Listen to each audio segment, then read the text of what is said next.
Tentarei ser um pouco mais breve, resumido aqui na nossa reflexão, mesmo porque hoje nós estamos fechando aquela reflexão sobre o temor do Senhor. E nós falamos na semana passada sobre o que é temer a Deus. E Provérbios vai dizer que temer ao Senhor é o princípio da sabedoria. Então, uma pessoa que teme ao Senhor é uma pessoa sábia, uma pessoa que escolhe. E aí nós listamos algumas definições do que é temer a Deus. Temor ao Senhor, Jó vai dizer que apartar-se do mal é a sabedoria e apartar-se do mal. Mas nós dissemos também que é uma escolha, é um grande tesouro para aqueles que escolhem. Em Isaías 33:6 diz que o temor do Senhor será o seu tesouro, é uma proteção, nos leva ao conhecimento de Deus, é um refúgio, é uma riqueza, é uma prática, deve ser uma prática diária, é o antídoto para o pecado e vai além da religião. Muitas vezes as pessoas confundem religiosidade com temor a Deus. E os nossos irmãos católicos passam em frente à igreja católica e fazem o sinal da cruz, né? Quantos aqui já fizeram isso? Quando eram católicos. Irmã Claudine já fez, né? Por que eles fazem isso? Se curvando diante da imagem que está lá dentro, postada no altar, como que reverenciando, prestando algum temor àquela imagem. Mas nós sabemos que aquele Cristo que está lá no crucifixo, né, não representa o Cristo vivo ressurreto, porque Jesus morreu sim, foi crucificado sim, mas ressuscitou ao terceiro dia e está vivo. E onde ele está agora? Onde ele reina agora? Aqui, ó. Está no meu coração, está no seu? Aleluia. Eis que estou convosco todos os dias. Ele está do seu lado. Mas ele continua sendo o Cristo, Rei dos Reis, Filho de Deus, o próprio Deus. E ele precisa ser respeitado. Nós vimos a definição de temor, que é reverência, respeito e até a adoração. Quando nós cantamos, levantamos as mãos, adorando a Deus, estamos falando: Deus, nós reconhecemos a tua soberania, nós te reverenciamos, nós te elogiamos, porque louvor é elogio, né? E aí nós prestamos esse elogio ao Senhor. Então, temer a Deus é isso. Mas eu quero encerrar hoje, e nós trabalhamos com o Salmo 34, quando diz que o temor, o anjo do Senhor acampa-se ao redor dos que o temem e os livra. Temer a Deus nos também proporciona o livramento de Deus para as nossas vidas. Eu quero encerrar hoje pensando na história de um rei de Israel, rei de Judá, Josafá, ou Jeosafá, depende da versão que você estiver usando. Está lá no capítulo 20 de 2 Crônicas. E esse rei sucedeu ao seu pai, e ele reinou num período muito conturbado. Havia em Israel um outro rei, que era o rei Acabe, que tinha por esposa Jezabel, uma mulher maligna, que foi plantada por Satanás ali no palácio do rei de Israel para corromper, para levar o rei a se prostituir com os outros deuses. E esse rei, por influência de Jezabel, ele exercia muito poder e muita influência sobre o rei e o reino de Judá. E esse rei, o rei Josafá, ele sucede o seu pai, que reinou antes dele, que foi um bom rei, mas Josafá assume o reino com uma proposta, com uma decisão no seu coração de restaurar todas as coisas em Israel, o culto a Deus, o ministério dos levitas, dos sacerdotes que tinham sido abandonados. E ele assume o reino com esse propósito de obedecer a Deus, e obedecer a Deus por temer a Deus, não por uma pura e simples atitude de religião ou de legalismo, mas porque ele temia a Deus. E ele diz aqui no verso 17 do capítulo 20, aliás, um pouco antes, ele fala aos filhos de Israel, diz assim: olha, vocês não se apavorem, não tenham medo, porque temam ao Senhor, procure temer a Deus para que Ele nos socorra. E ele leva o povo a fazer isso. E por que ele procura colocar a sua confiança em Deus e depender de Deus? Porque assim que ele assume, logo no começo do capítulo, diz assim: sucedeu que depois disto, os filhos de Moabe, os filhos de Amon, e com eles outros dos amonitas vieram a peleja contra Josafá. Ele assume o reino, e aí outros reinos, outras nações vêm para atacá-lo. E vem com toda a força, com um exército poderoso, e ele realmente não tinha como se defender e como prevalecer sobre aquele grande exército, aquela aliança, de reinos que estava vindo.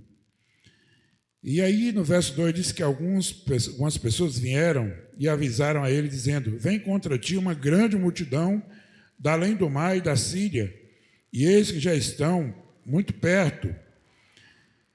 E aí, no verso 3, diz assim: então Josafá temeu e pôs-se a buscar o Senhor, e apregou jejum em todo o Judá. Ele não mandou equipar o exército, ele não comprou mais armas. Ele temeu, ficou com medo da situação, como qualquer ser humano ficaria, mas ele tomou uma decisão que o provérbio diz que foi sábia, Porque é o princípio de toda sabedoria temer a Deus.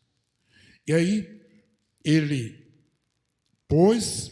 pessoalmente, ele tomou a decisão de buscar o Senhor e convocou o povo a jejuar e também a buscar o Senhor.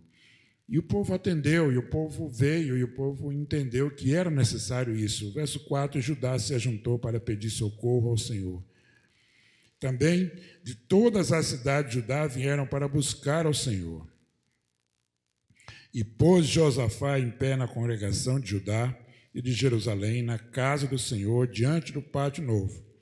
E disse, aí ele faz esta oração, que é uma oração reconhecendo o que Deus fez com os antepassados, como Deus agiu, como Deus é poderoso, e como Deus é capaz, ele declarando a sua confiança em Deus, ao ponto de chegar no verso 9 e ele dizer: se algum mal nos sobrevier, espada, juízo, peste ou fome, nós nos apresentaremos diante desta casa, diante de ti, pois teu nome está nesta casa, e clamaremos a ti na nossa angústia, e tu nos ouvirás e nos livrará. Ele diz: olha, mesmo que aconteça o pior, que as coisas saiam do nosso controle, nós queremos declarar que nós sabemos, temos consciência de que elas não sairão do teu controle. E nós confiaremos em ti. Porque o Senhor tem demonstrado nos nossos antepassados na história que o Senhor é o Deus que está no controle de todas as coisas. Tu és o Deus dos deuses, o Todo-Poderoso. Então, ele faz essa manifestação de confiança em Deus, conclama o povo, chama o povo atende, e eles vão orar. E no verso 13 diz assim: e todo o Judá estava em pé perante o Senhor, como também suas crianças, suas mulheres e seus filhos. Não foi apenas uma parte do povo, foi todo o povo e todas as famílias. E eu quero fazer esse apelo para as famílias, para os pais, para os chefes de família. Incentive seus filhos, incentive suas famílias, mulheres, crianças, a buscarem o Senhor, a estar na presença do Senhor, a confiar no Senhor. Isso fará toda a diferença na vida deles. Porque nós temos uma tendência de ser negligentes com relação a isso. Às vezes a mulher vem, o resto da família não vem, o marido vem, o resto da família não vem, os pais vêm para a igreja, deixam os filhos em casa assistindo televisão, vendo série, qualquer coisa, outra atividade. E aí, quando Satanás vem e aborda a mente, e sugere na mente, eles não têm defesa. Eles estão indefesos. Porque não tem a estrutura da fé consolidada na sua mente, no seu entendimento. Uma das virtudes, das características mais marcantes da nação de Israel é exatamente essa. É que eles, os meninos em Israel, com 8 anos, eles já têm toda a Torá, os 5 primeiros livros da Bíblia decorados. E é por incentivo dos pais. Obedecendo uma ordem de Deus, que esses ensinamentos deveriam ser passados aos filhos. E não é por mero acaso que a nação de Israel, mesmo sendo menor, o território de Israel é menor do que o território do estado da Bahia. Talvez seja do tamanho do território de Sergipe, que é o menor estado do Brasil. Mas Israel é uma das nações mais prósperas do mundo, mais ricas do mundo, mais bem armada do mundo, com o exército dos exércitos mais poderosos do mundo. A maior parte do território de Israel é um território de deserto, mas Israel transporta frutas para o mundo inteiro. Porque Deus fez florescer no deserto.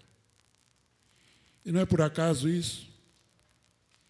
Apesar de Israel, ao longo da história, ter sido tão rebelde como foi aqui, no período de Acás, dos reinos, uns reinos eram bons, outros ruins. Os reis de Israel todos foram ruins. Os reis de Judá, alguns foram bons, outros ruins. Mas nós vamos ver aqui que mesmo com Josafá procurando restaurar a adoração a Deus, tirando a idolatria, lá no final, o texto vai dizer que ele, olha que interessante, no verso 33, o final do reino de Josafá, 31, assim Josafá reinou sobre Judá. Ele tinha 35 anos de idade quando se tornou rei, e reinou 25 anos em Jerusalém. O nome de sua mãe era Azuba, filha de Sili. Ele, Josafá, por decisão, por compromisso, por temer a Deus, andou nos caminhos de Asa, seu pai, e não se desviou deles, porque Asa foi um rei bom, temente a Deus, fiel a Deus. Ele fez o que o Senhor aprova. Então, a decisão pessoal dele foi buscar a Deus, andar nos caminhos de Deus, fazer a vontade de Deus e levar o povo a temer a Deus e buscar a Deus. Mas será que o povo acatou isso? Parece aqui no começo, quando o povo atende o apelo para vir jejuar e orar, e o povo vem, todo mundo ora, todo mundo jejua, nós vamos ver daqui a pouco o resultado desse mover, desse movimento do povo, atendendo o apelo do rei. Mas será que na sequência, e aqui acontece uma coisa muito interessante, que muitas vezes na hora do aperto, na hora da dificuldade, nós corremos para buscar a Deus, corremos para orar, corremos para a igreja, mas depois que passa, que fica tudo bem, nós simplesmente esquecemos do que Deus fez. E negligenciamos. E nos envolvemos com coisas que desonram a Deus. Aconteceu assim, aqui. Embora Josafá foi um rei que temesse a Deus, que incentivasse o povo a buscar a Deus, e ele andou nos caminhos de Deus, fez o que o Senhor aprova. Olha o verso 33. Contudo, não acabou com os altares idólatras, e o povo ainda não havia firmado o coração no Deus de seus antepassados. Isso aqui tem uma lição muito importante para nós como igreja. Às vezes, Deus leva ou o pastor ou os pregadores a uma palavra de chamamento do povo para a santidade, para uma adoração exclusiva ao Deus verdadeiro. E por mais que o líder se esforce, ele tem muita dificuldade de convencer as pessoas. Porque a tendência das pessoas é seguir o seu próprio caminho, o seu próprio pensamento, seus próprios interesses. A tendência é essa, todo ser humano é assim. E essa é a grande dificuldade que nós temos de depender de Deus, de buscar a Deus, de obedecer a Deus, de aplicar princípios e valores de Deus na nossa vida. Porque nós achamos que sabemos administrar a nossa vida segundo a nossa vontade, segundo os nossos desejos. E não temos. Se nós formos avaliar a maioria das decisões que a gente toma no dia, são decisões erradas. Não tem muita consequência, algumas têm, mas a maioria não tem.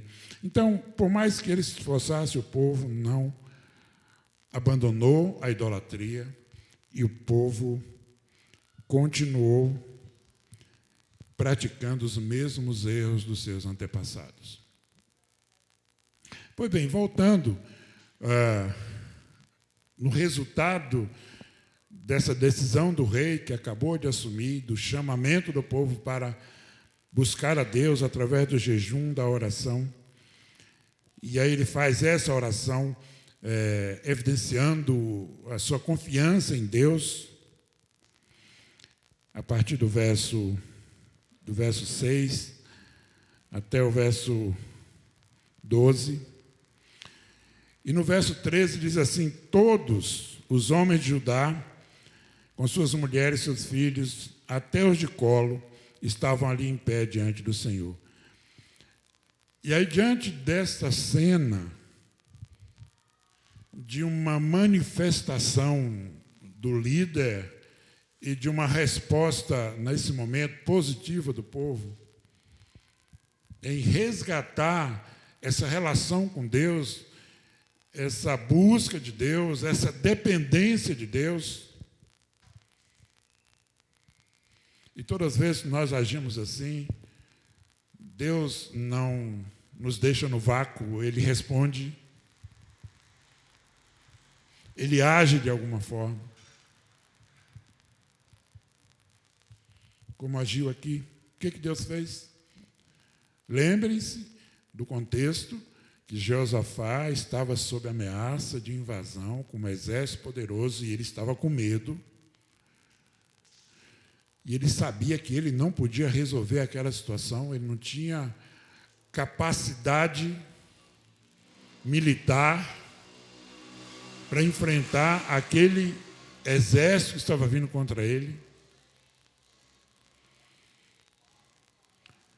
Ele não era capaz de resolver aquele problema, como muitos dos nossos problemas nós não somos capazes de resolver.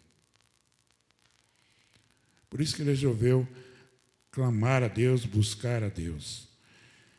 E aí, quando isto acontece, quando há uma busca sincera, há uma busca honesta, de coração, e o profeta vai dizer lá: clama-me no dia da angústia, e eu te responderei, e tu me glorificarás. Buscar-me-eis e me achareis, quando me buscardes de todo o vosso coração. Não é uma busca superficial, religiosa, por puro interesse. Porque muitas vezes nós até buscamos a Deus, mas se Deus não responder de acordo com a minha vontade, eu abandono Deus. Essa é uma tendência normal. E ele diz aqui, mesmo que venha a espada, mesmo que venha a guerra, mesmo que venha todas as coisas ruins, nós confiamos no Senhor e continuaremos a confiar no Senhor.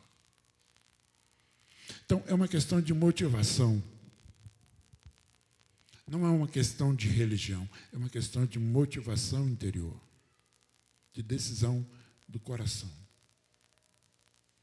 Quando isso acontece, eu creio que essa história aqui de Josafá não é uma história, um conto de fadas, não é uma história que ficou no passado. Eu creio que isso Deus está falando para nós hoje, porque Ele é o mesmo Deus ontem, hoje e será eternamente. Deus responde da seguinte forma para Josafá, no verso 14 do capítulo 20 de 2 Crônicas. Então o Espírito do Senhor veio sobre Jaaziel, filho de Zacarias, neto de Benaia, bisneto de Jeiel e trineto de Matanias, levita e descendente de Asaf, no meio da assembleia. Deus levanta um profeta ali no meio daquele povo, daquela assembleia, e Deus manda ele entregar a resposta àquele clamor e aquela manifestação de temor a Deus. E o profeta diz o seguinte: escutem todos os que vivem em Judá e em Jerusalém, e também o rei Josafá, escutem. Assim lhes diz o Senhor: não tenham medo, nem fiquem desanimados por causa desse exército enorme, pois a batalha não é de vocês, mas de Deus. Grife isso aí na tua Bíblia, marque isso. Pois a batalha não é de vocês, não é vossa, mas é de Deus. Sabe, quando nós confiamos em Deus, dependemos dEle, tememos a Ele, buscamos a Ele com o coração, Deus compra a nossa briga. Deus assume os nossos problemas. Deus resolve. Talvez não resolva no nosso tempo, mas Ele resolve. No caso aqui, precisava de uma solução imediata. Porque a destruição era iminente. O exército já estava ali às portas. E Deus fala: olha, não tenham medo. Não sei se você está vivendo algum problema, alguma dificuldade. Você que está em casa, talvez esteja vivendo alguma dificuldade. Pegue essa palavra, não tenha medo. Deus pode resolver. Deus pode mudar as circunstâncias. Basta você crer e buscar a Ele.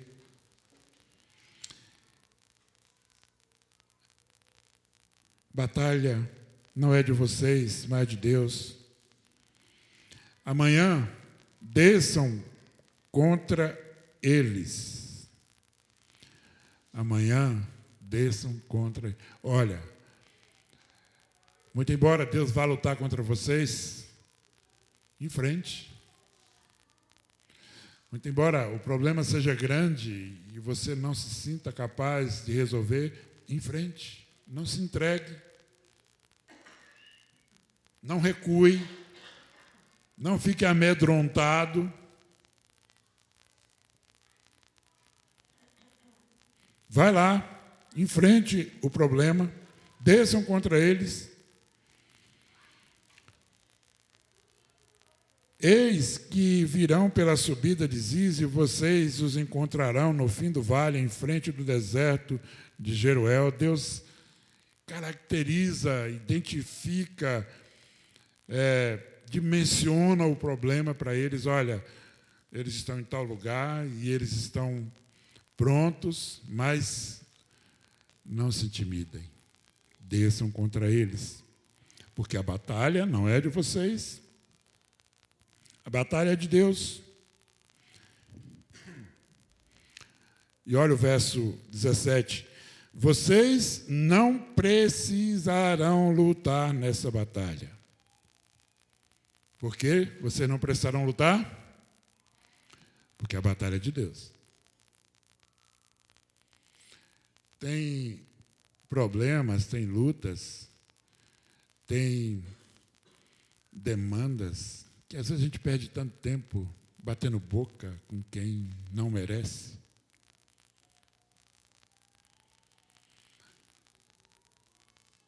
Travando uma batalha inútil, desnecessária, enquanto a vitória seria apenas colocar: Deus, eu coloco em tuas mãos. Trata segundo o teu poder. E aí a gente se desgasta tanto, né? Compromete a saúde. Brigando com alguém que, às vezes, é só um instrumento de Satanás para tirar a tua paz. Para comprometer a tua relação com Deus, porque você fica nervoso, você acaba perdendo o controle. Nós precisamos aprender a confiar em Deus e entregar os nossos problemas a Ele, confiando e sabendo que Ele vai trabalhar, que Ele vai agir, que Ele vai cumprir a sua promessa, muito embora nós não podemos nos acomodar e achar que o problema não existe. Precisamos encarar o problema de frente. mas precisamos confiar em Deus, porque Ele luta por nós. Vocês não precisarão lutar nessa batalha. Por que não? Porque Deus é poderoso para resolver. Mas Ele diz, vocês têm que fazer apenas duas coisas. E aqui eu quero colocar isso com bastante destaque. Talvez essa orientação seja a chave para vencermos as batalhas. Porque só toma essa posição que eu vou colocar aqueles que temem a Deus, aqueles que confiam nele, aqueles que reverenciam, respeitam, adoram e se relacionam com Deus, entendendo quem Deus é. Porque às vezes nós nos relacionamos com Deus como se Deus fosse um qualquer. Deus, é o dono do universo, é o criador de todas as coisas. E ele diz assim, olha, eu vou lutar, Deus vai lutar por vocês não precisam lutar, mas vocês precisam fazer duas coisas. Está aí no verso 17. Vocês não precisarão lutar nessa batalha. Primeira coisa que você tem que fazer, você não vai lutar, mas você tem que fazer. Tome suas posições. É assim, o exército está lá na frente, todo armado, poderoso, imenso. É a história de Davi e Golias. Golias, 3 metros de altura, guerreiro, invencível. O exército de Israel todo com medo, amedrontado. E querendo e ele desafiando, cadê? Quem é o homem aí que pode vir aqui lutar comigo? E aí chega um carinha ruivo, pequeno, jovenzinho, pastor de ovelha, chamado Davi e falou, como é que esse camarada ousa insultar o exército do Deus vivo, insultar a Deus? E vocês não fazem nada. Todo mundo ficou olhando para ele assim, ô moleque, vai fazer alguma coisa, vai cuidar das suas ovelhas, não vem se meter aqui em coisa de homem. Mas como é que vocês engolem isso, esses insultos? Eu vou lutar contra esse cara. O quê? Eu vou lutar porque eu não vou confiando nas armas. Eu vou em nome do Deus vivo, do Deus de Israel. Ele sabia quem era Deus. Ele tinha uma relação pessoal com Deus. E aí todo mundo fica desacreditado e impressionado. Esse moleque vai morrer trucidado aí. Tentam evitar, mas Davi vai lá. E no poder de Deus, porque aquilo ali não foi... Ele, claro que ele era um eficiente arremessador de pedras com a funda. Ele era perito nisso, ele treinou para isso. Mas foi Deus que direcionou aquela pedra e potencializou aquilo para acertar no único lugar onde não havia proteção, porque o Golias, o gigante, estava todo com a sua armadura para qualquer tipo de investida do inimigo com espada, com lança. O único lugar que estava vulnerável era a testa. E a pedra foi exatamente no lugar que estava vulnerável. E o gigante caiu e Davi venceu. Porque ele se posicionou. Sabe o que a gente perde muitas batalhas? É porque a gente vive no meio termo. Nós não nos posicionamos diante das situações, diante dos problemas, diante dos ataques do inimigo. Se Satanás está te tentando em alguma área, se posicione. Afasta de mim, Satanás, porque eu sou filho do Deus vivo e eu temo ao Deus vivo. Você não terá êxito na sua investida contra mim. Essa tem que ser a tua oração. Se posicione. E foi o que Deus mandou fazer. Tomem suas posições. E a outra coisa que Deus manda fazer é: permaneçam firmes. Permaneçam firmes. Está difícil? Está complicado? Permaneça firme. Não duvide do poder de Deus. Não duvide da capacidade de Deus intervir na situação que você está vivendo. Permaneça firme. E ele continua: permaneçam firmes e vejam o livramento que o Senhor lhes dará, ó Judá e Jerusalém. Jerusalém era a capital do reino de Judá, que era governado por Jeosafá e que estava sob ameaça. Se posicionem, fiquem firmes, e você verá o que Deus vai fazer. Você vai assistir de pé o inimigo ser derrotado. E aí Jeosafá, e ele continua e fala mais uma vez: não tenham medo, nem desanime. Saiam para enfrentá-los amanhã e o Senhor estará com vocês. Jeosafá prostrou-se, rosto em terra. E todo o povo de Judá e de Jerusalém prostrou-se em adoração perante o Senhor. E aí, os levitas, que eram os responsáveis pelos louvores, começam a entoar louvores. Os levitas, descendentes dos coatitas, levantaram-se e louvaram o Senhor, o Deus de Israel, em alta voz. Aí de madrugada eles levantaram e foram lá para o local da batalha. Quando estavam saindo, Josafá lhes disse: escutem, Judá e povo de Jerusalém, tenham fé no Senhor, o seu Deus, e vocês serão sustentados. Também tenham fé nos profetas do Senhor e terão a vitória. Depois de consultar o povo, Josafá nomeou alguns dos homens para cantarem ao Senhor e o louvarem pelo esplendor da sua santidade. Isso é temor, isso é reconhecimento, é reverência a Deus. Então não negligencie quando a gente estiver aqui no momento de louvor.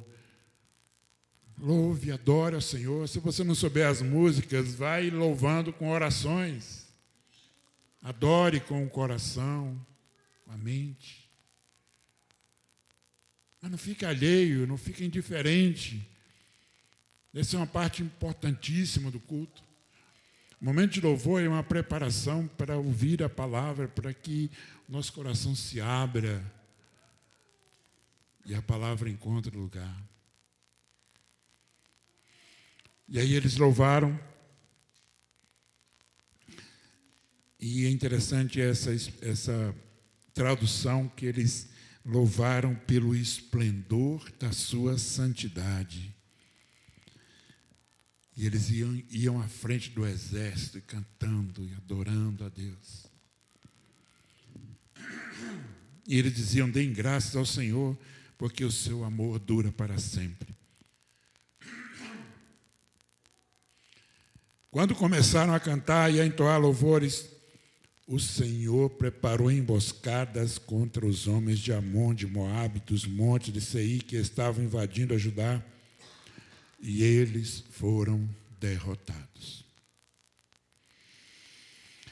E aqui eu quero encerrar dizendo que quando nós negligenciamos esse ajuntamento como igreja, povo de Deus, corpo de Cristo, nós perdemos força. Vocês percebem que Deus disse que vai fazer, que vai lutar, que eles tinham que se posicionar, tinham que ficar firmes e tal.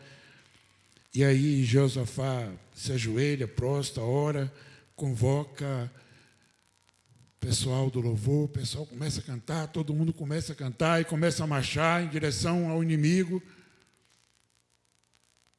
E só quando todo mundo estava em sintonia, com o mesmo pensamento, com a mesma visão,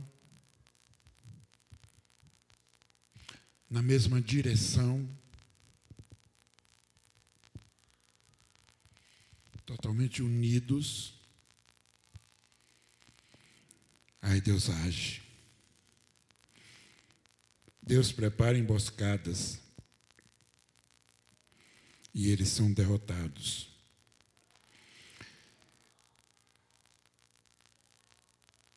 Quando os homens de Judá foram para o lugar de onde se avista o deserto, olharam para o imenso exército, viram somente cadáveres no chão. Ninguém havia escapado. E eles não lutaram.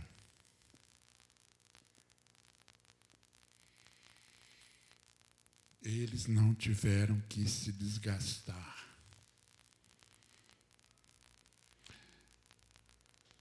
Numa batalha que é de Deus.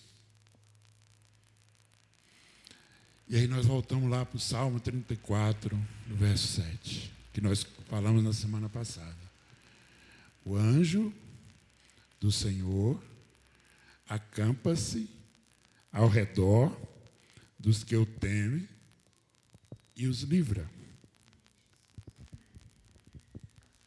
Você quer que Deus te livre?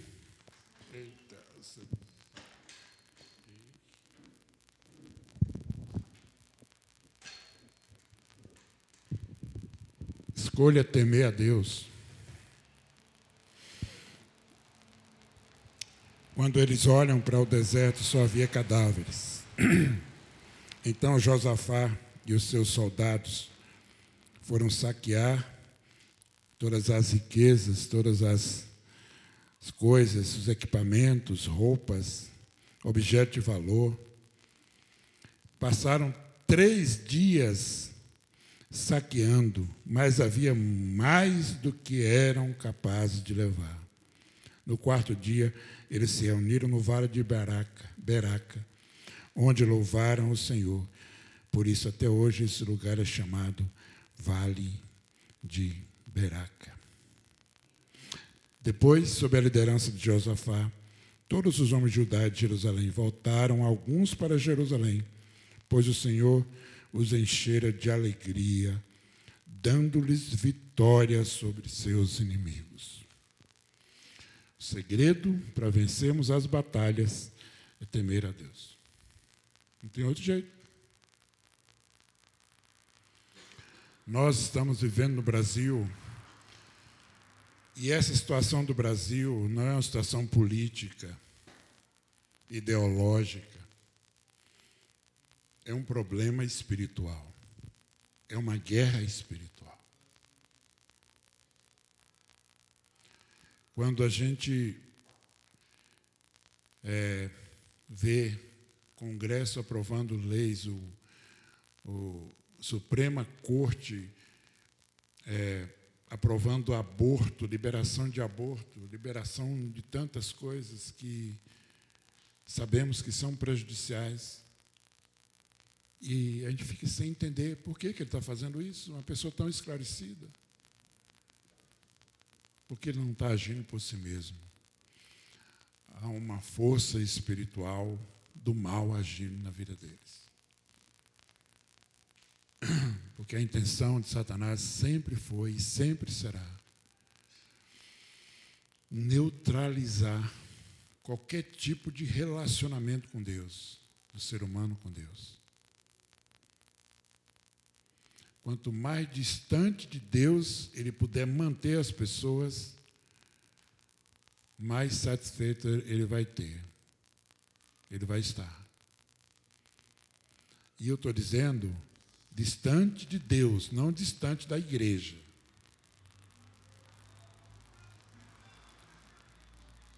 Porque tem muita igreja que está cheia de gente, mas vazia de Deus. Porque estão perdendo o temor a Deus.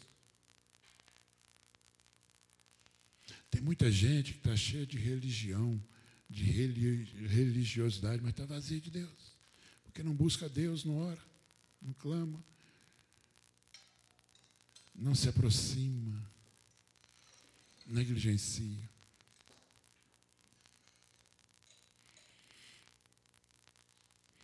Tem uma historinha que eu vou ver se... Lembro que diz que os anjos do diabo foram visitar uma reunião lá com Satanás.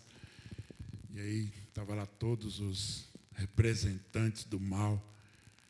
Porque para cada um de vocês tem um representante de Satanás para te tentar. Sabia disso?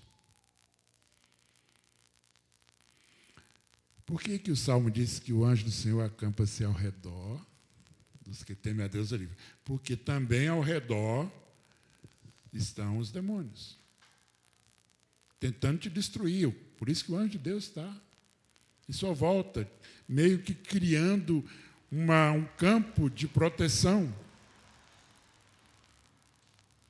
Quando você se distancia de Deus, você perde essa proteção. E aí Satanás está lá, e aí como é que está? E cada um dando o seu relatório. Eu estou conseguindo lá evitar as pessoas de ler a Bíblia. Tá bom, e você? Eu estou conseguindo evitar as pessoas de ir à igreja. Satanás falou, olha, isso aí não vai surtir efeito nenhum se vocês não interromperem as suas orações e o tempo deles com Deus. Mantenham as igrejas cheias. Incentive as pessoas a ir para a igreja, mas neutralize a disposição e a vontade de se relacionar com Deus. E a gente está vivendo isso, irmãos. Muitas igrejas superlotadas, mas tanta gente vazia de Deus.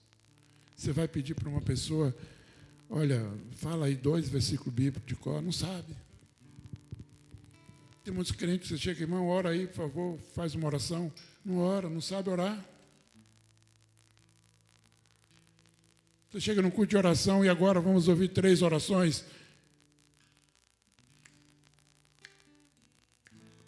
Silêncio. Ninguém se habilita a orar. Ou porque não sabe, ou porque não tem vontade, ou porque não tem o hábito de orar.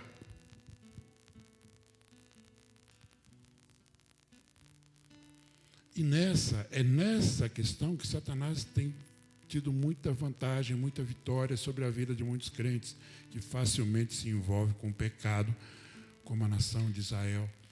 Apesar do rei ter se esforçado tanto para trazer o povo novamente à presença de Deus, o povo não destruiu os ídolos, os postes ídolos, altares, e continuou longe de Deus. Nós estamos vivendo um tempo que nós precisamos voltar para Deus, de verdade. Não existe outra maneira de vencer esta batalha, como eu disse, batalha espiritual que nós estamos vivendo no mundo, se não for fazendo isso que o profeta diz em Josafá. Se posicionar, sustentando a sua fé, a sua relação com Deus e se manter firme. Não tem outro jeito. Se você fraquejar, você vai ser triturado. Porque o exército de Satanás, ele é poderoso para destruir. Mas a vantagem que nós temos é exatamente essa, que o anjo do Senhor se acampa ao nosso redor, porque tememos a Deus e nos livra. Que Deus nos ajude. Eu tenho orado para Deus trazer essa consciência para a igreja dessa geração. Uma igreja que tem relativizado a relação com Deus. Pode tudo, pode fazer qualquer coisa. O importante é você adorar, louvar a Deus, participar do louvor, do culto. Não. Participar de uma igreja, não. É importante participar da igreja, mas o importante mesmo que faz a diferença é a tua relação com Deus. É o teu temor a Deus. E volto a dizer o que eu disse na semana passada: temer a Deus não é ter medo de Deus. É respeitar, reverenciar, é adorar, é reconhecer quem Deus é e quem eu sou.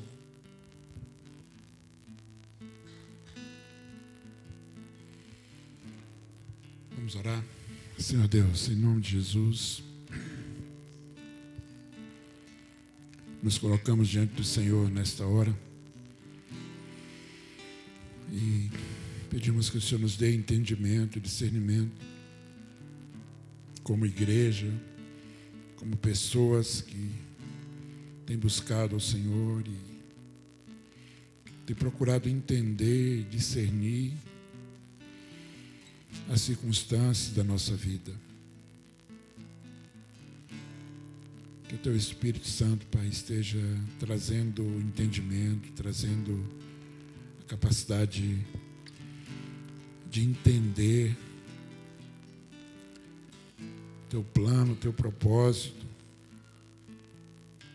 por ter me colocado neste lugar, nesta geração, neste mundo. E que nós cumpramos a nossa missão com firmeza e nos posicionando diante desse mundo tão caótico, tão corrompido, tão cheio de maldades. Purifica-nos como igreja do Senhor. Sejamos santificados, sejamos libertos de todas as amarras. Que a Tua palavra seja verdadeiramente lâmpada para os nossos pés e luz para o nosso caminho. E agora, Senhor, estaremos participando desse memorial,